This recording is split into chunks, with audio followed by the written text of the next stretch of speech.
करेला तोहरा के हम धौली अखबार में बतलाही कितना डूबल बानी तोहरा प्यार में गजरारी नैना के गुरबा बन मरेला सानिया मिर्जा एक दिन ना रहेला सुकून में हम रहिले अपने धुन में रंगधारी बसल बाटे धुन में हम रहिले अपने धुन में रंगधारी बसल बाटे धुन में। अरे वाह एक दिन ना रहेला सुकून में हम रहिले अपने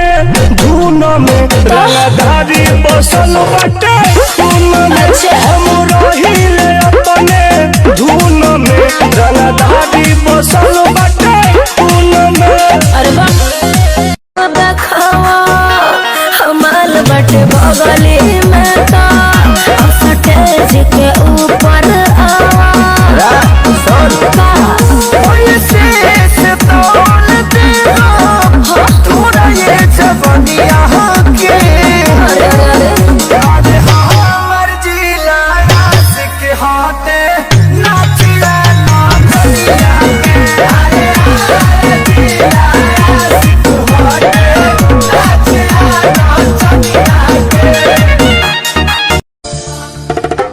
बिना देखले ना एको पहल रहत रहू बिना देखले ना एको पहल रहत रहू पल पल के तू बात हमसे कहत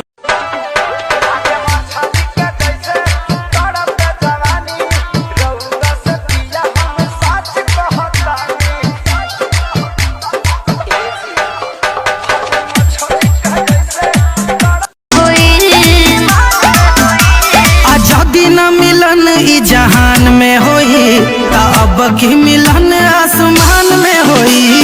जब न मिलन ई जहान में होई अब की मिलन आसमान में होई। जानू जानू कही के दिलवा भइल बबे कहबू नीली नीली अखियां से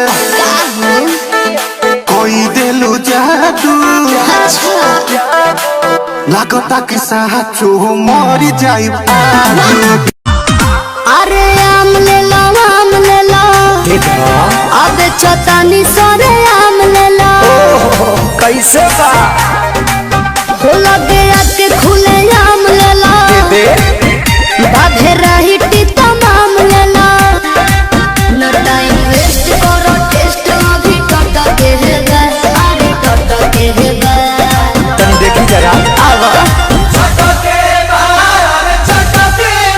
तोहरा आम के सवाद गोरी खट के बाकी हो